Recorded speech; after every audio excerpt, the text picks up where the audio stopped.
புருஷன் தெய்வமா வந்துட்ட காலம் மலையேறி போயிடுச்சு. அம்மா நான் இன்டர்வியூக்கு போயிட்டுருமா?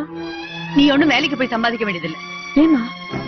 கல்யாணம் பண்ணிட்டு போற இடத்துல மாமனார் மாமியாருக்கு அடங்கி நல்ல மருமகங்கிற பேரை சம்பாதி, அது போதும். ஆமா கரெக்ட். நம்ம குடும்பத்துக்கு பண பிரச்சனை கிடையாது. பாலுவுக்கு சம்பளம் வருது, என் பென்ஷன் வேற இருக்கு. நீ எதுக்கு அனாவசியம் வேலைக்கு போகணும்? அப்பா சொல்றது ரொம்ப கரெக்ட். லலிதா, நீ இன்டர்வியூக்கு போக வேணாம். என்னங்க ஒரு நிமிஷம்.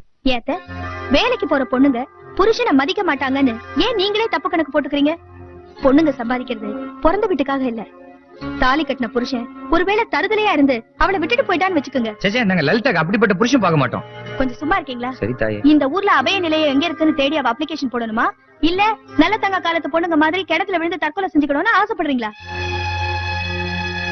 இன்னைக்கு இருக்கிற நிலைமையில ஒரு பொண்ணுக்கு அவளை பெத்தவங்கள போல தாலி கட்டின புருஷனை போல அவ பாக்குற வேறையும் ஒரு ஆதாரம்.